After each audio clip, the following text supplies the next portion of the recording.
Welcome to my channel on the best of fantasy.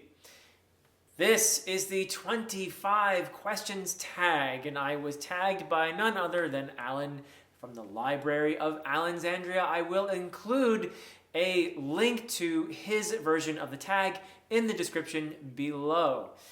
Now, let's just jump right into it. There are 25 questions, so here we go. Number one, what is your channel about? Well, I say it all the time, the best of fantasy, but I suppose there are lots of different ways of interpreting that.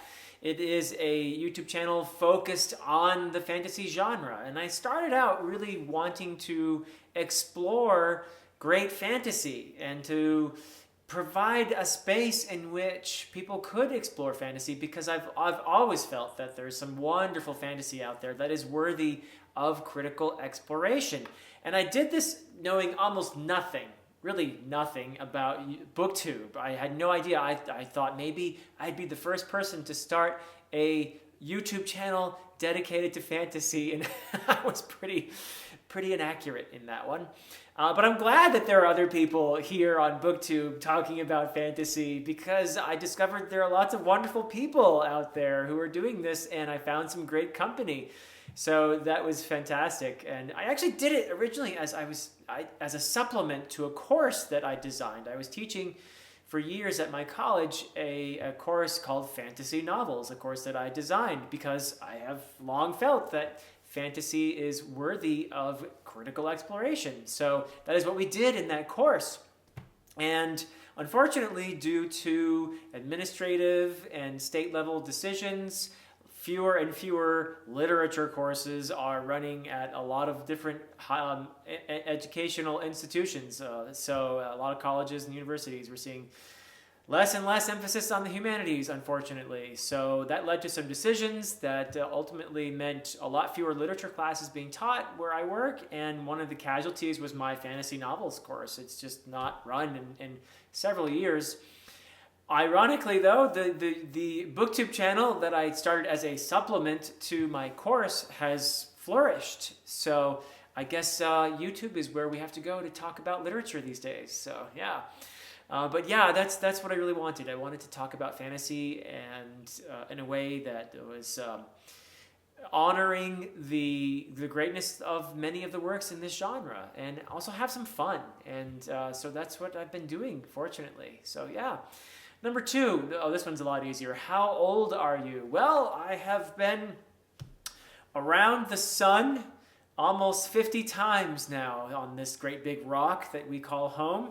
So actually, I'm 49, but this year I'll be turning 50. Yeah, so big year for that, huh? And number three, another fairly easy one. What is your relationship status? I am married, happily married. Have been married for 25 years. And yeah, that's my relationship status. Hope to go another 50 or so. Let's see how that goes. If she can put up with me that long. So number four, did you go to college and my occupation? Yes, I went to college. I've talked about it on the channel. I went to a college where there are no grades, and I loved it because I was there for the sake of learning. And later on, I did my graduate work. I did a master's degree, and then I did a PhD in English literature, specializing in medieval literature. So yeah, I went to lots of college. And I loved it. I loved being a student. I absolutely loved it. And I guess one of the reasons why I did all that was I couldn't really figure out what to do with myself, but I knew that I loved learning. So I just kept going to school and eventually figured out, well, why don't I be a professor? So that worked out pretty well. So yeah, that's kind of how that went. So number five, where are you from and where do you live? Well, I live in New Jersey, here in the United States of America, on the East Coast, and I am originally from Vermont, which is a bit north of here, one of the New England states, bordering with Canada. So yeah, that's where I'm from originally. And number six, looking back, what would you have told your 10-year-old self? Wow, I should have thought about these questions, I guess. Well, mostly I probably would have told my 10-year-old self, don't be such a pain in the butt to your sister. My poor older sister. Boy, did she have to put up with some mischief on my part as we were growing up. So maybe I would say that I was a pretty happy kid, though. Actually, I had a good childhood and had a loving home with parents who cared about me, and yeah. So I have no 10-year-old self. Just stop being such a nuisance to your sister. Yeah. Tell us about your family. Well, as I said, I'm married, and I have, in addition to my wonderful wife, I have two beautiful, wonderful daughters. And the daughters have appeared on my channel a few times. Each one of them has been in a couple videos. So yeah, they've been here. And we have a dog named Belladonna who also has appeared in quite a few videos. She usually makes a sort of a cameo in the background. But at one time I was talking to one of my former students about the name of the wind, and Belladonna kind of got up on his lap. So that was her biggest appearance, I guess. But yeah, she's been quite a few videos just by random chance. She doesn't, I think, really know she's being filmed. So, but she's also not very shy. So, so all right. Well, let's see what is next here. Tell us about your family. I did that. Number 8. What's your favorite holiday? Okay, my favorite holiday is probably Halloween, I guess. Only because I've enjoyed doing Halloween with my daughters over the years. That's been fun. Going around trick-or-treating with them when they were little, and helping them with their costumes, and they're all excited about the candy and everything else. So I've really enjoyed that over the years. Now that they're a little bit older, and it's not exactly cool to go around with dad trick-or-treating when, I guess when you get to the teenage years, that probably won't happen anymore. But I will always look back on Halloween with fond memories. So yeah. Number 9, you have no budget. What is your dream vacation? Wow. Okay, no budget. Well, I like walking. I like hiking a lot. And I've always had this dream of going on walking tours. So I guess I wouldn't need a big budget for that. But walking tours of places, especially in the United Kingdom, but I also would love to see parts of Scandinavia and Iceland and stuff like that. So yeah, summer walking tour somewhere in Northern Europe, perhaps. That's my dream vacation. Yeah.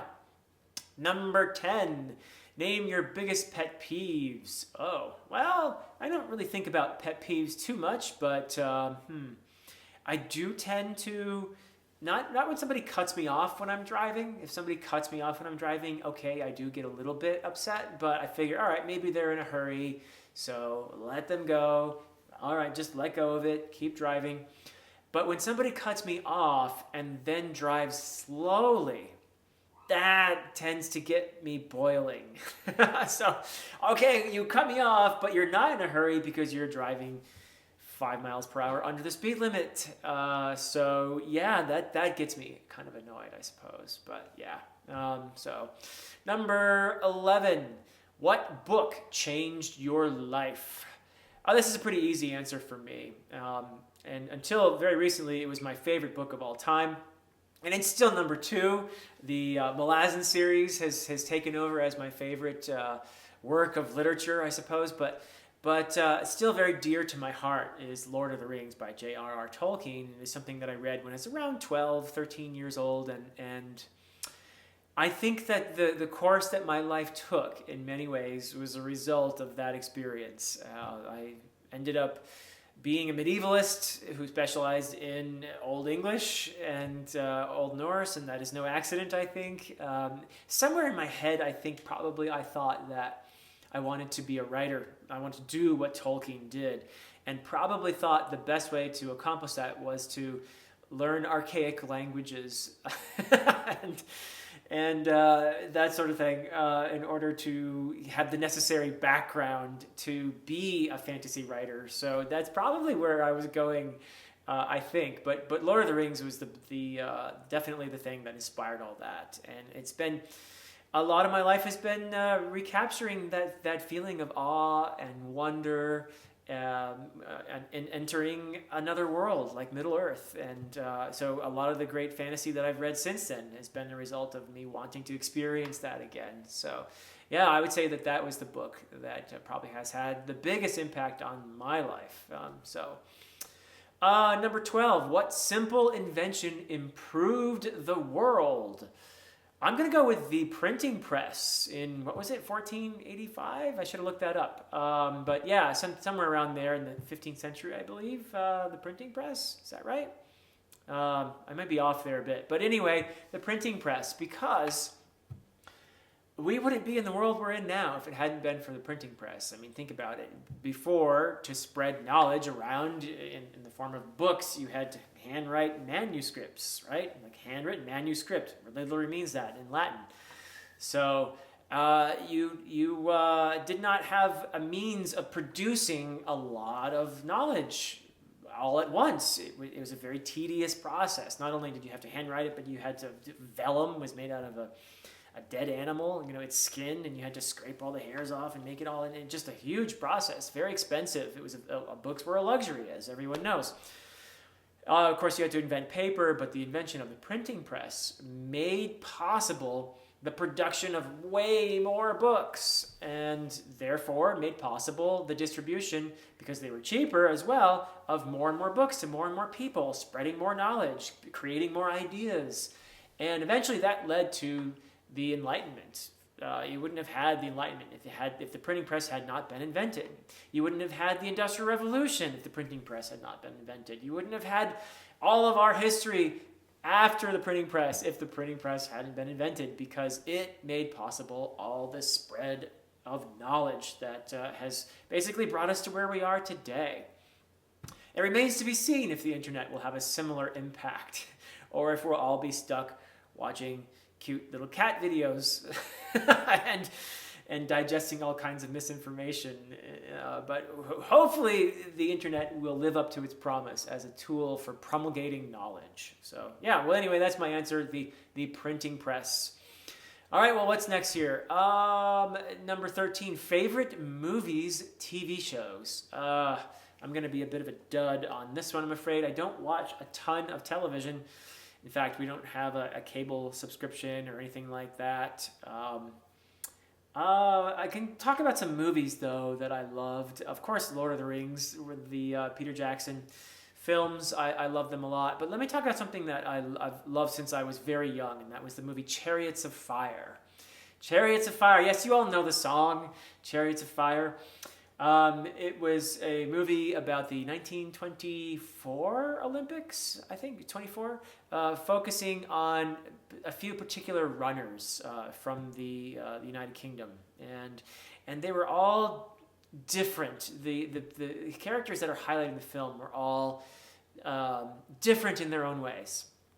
But marvelous runners. And when I was younger, I was a runner. I ran on the cross-country team in high school. And I did run all the way up until my mid-30s, I think. Was a pretty... I did a lot of half marathons. I did a marathon and was training for more marathons, and ended up hurting myself, basically, by overtraining. But I always loved running. And tennis took over in my mid-30s as my main form of exercise. But I loved running, and so Chariots of Fire was a movie that I found really inspiring. Yeah, I don't know how many times I watched it, a ton of times. But yeah, I think it was made in 1980. So it was a film that I watched all through high school and beyond. So yeah. All right, what's next? Number 14, describe yourself using 3 fictional characters. Boy. Well, I would like to say that my answer would be like Gandalf, but in reality, probably I'm more like Pippin than Gandalf. I would like to say, that I'm like, I don't know, Fisher Keltath from the Malazan books. But in reality, I'm probably closer to Brash Fluster. So, I don't know, maybe I'm somewhere in between all of those in reality. Yeah, I don't know. I always identified with Ged from A Wizard of Earthsea. Not just A Wizard of Earthsea, actually all the Earthsea books. So Ged as a young person, but also as Ged ages, as he gets older, because you see Ged get older in the subsequent books. And I always identified with the mistakes that Ged made and the what drove him. I guess, I don't know, I always felt like I had an affinity for Ged, so I'm going to say Ged as well. So, yeah. I guess I named up more than 3 characters there, but yeah, that'll do. All right, well, what was your dream job? Well, I think I just sort of touched on that, but it's always been writing. I always wanted to be a writer. I love teaching. Teaching has turned out to be a fantastic career for me. I've had the privilege of learning from and teaching so many students over the years now, and it's been wonderful. But I always wanted to be a writer. I don't know if they did this for you when you were younger, but when I was in 8th grade, we were all asked what careers we were interested in. And for one day, they would pair us up with somebody from that career. So if you said, I want to be a firefighter, they would put you at the fire station for the day and you would learn what it's like to be a firefighter. Or I want to be a nurse. They would bring you to the local hospital, that sort of thing. Well, I said, I want to be a writer. And they had to find a writer for me in rural Vermont. And I'll never forget how they did find one for me. He was a playwright. I actually knew him as a playwright. I think he's actually done more than that. A guy named David Budbill. And he was very generous, and he told me all about what he did. But I'll never forget the first thing he said to me was, hey, it's fantastic that you love writing, and it's great that you want to do this for a career, but you probably want to think about a day job. So that was the first piece of advice he gave me, and I took it to heart. So yeah, no, but he was very generous with his time. So I've always wanted to be a writer, and still working on that dream. So yeah, and it's been a lot of fun too, I have to say, and I'm glad I got a day job. So. Let's see, what's next? Number 16. If magic was real, what spell would you learn first? Wow. Well, I have to choose just one, eh? Always as a kid, this has more to do with comic books than fantasy. As a kid, I loved the X-Men, and my favorite character was Nightcrawler, and I always wanted to be able to teleport like him. So I'll go with teleporting. That would be pretty handy to do, I think. So we'll go with that. And let's see, number 17 I'm on. Share a favorite childhood memory. It's a series of memories, I suppose. But my family, we used to go on a lot of walks, especially in the forest. We always seemed to live somewhere near a forest. And I would always go for long, long walks. Mostly with the family. As I became a teenager, I would go on my own. And I had dogs. I had 3 dogs that would come with me, and I would go for hours. And this was in rural Vermont, so I could go for hours and never see another soul. I'd be walking through forest paths all day long, over hills and through woods. And it was just a fantastic time for me. It was magical in many ways. And it was just sort of, I think, feeding my imagination. So going for all those walks is what I chiefly remember when I think back to my childhood. Yeah. Number 18, what is your favorite social media platform and why? I'm pretty inept and ignorant when it comes to social media, to tell you the truth. So does YouTube count? YouTube is social media, right? It's got to be YouTube for sure, because that's where I engage with people much more than anything else. I do have a Twitter account and occasionally putter around there. And I did have a Facebook, which I'm totally not active on at all. So yeah, it's going to have to be YouTube, I guess. Yeah. So, yep. Let's see. Number 19. If you could pick any book character, who would you spend the day with? Well, that's a tough question. Let's go with Bilbo Baggins. I would love to spend a day with Bilbo at Bag End, hanging out, having some scones and tea with Bilbo, and chatting about writing and his adventures and that sort of thing. That would be a lot of fun, I think, to have a chat with Bilbo in the Shire. Maybe perhaps go for a nice walk in the Shire with Bilbo for my companion, and talk about Middle-earth and elves and Ents and such. Yeah, that would be my that's my choice. That's my little paradise right there. So yeah. Let's see, what else do we have here? Number 20. What's your spirit animal? Oh, good grief. I don't know. I like animals in general. I'm a vegetarian, so because I like animals, and I don't want to eat them. But I don't know. What's my spirit animal? I suppose. Well, I'm a Leo, but I don't really put too much stock in all that. I don't know, maybe an eagle or something. It'd be nice to fly. Maybe a dog. I love dogs. I've always loved dogs, and so we'll go with that. A nice dog, maybe a lab. So yeah, I like dogs. Number 21. What old person thing do you do? That's a funny question. What old person thing do I not do is probably the better way to frame that one.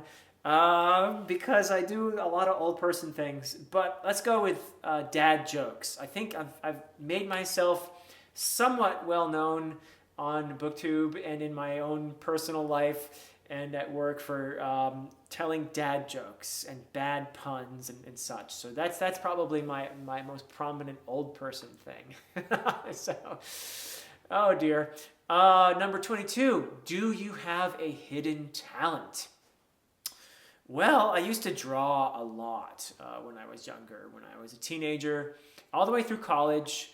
And then I think it was when grad school came around that I started drawing less because I was just so busy doing a lot of reading and writing and, getting through grad school and teaching and all of that. So I think that's when I started doing less writing. But I'd love to go back to it, less drawing, that is. I'd love to go back to it someday. It would be really fun to resume my drawing. And I usually just draw with pencil. I didn't do as much painting, but I used to love to draw. Yeah, it's a really meditative, fun experience. So I guess that's it. I also used to be a pretty good dancer back in high school.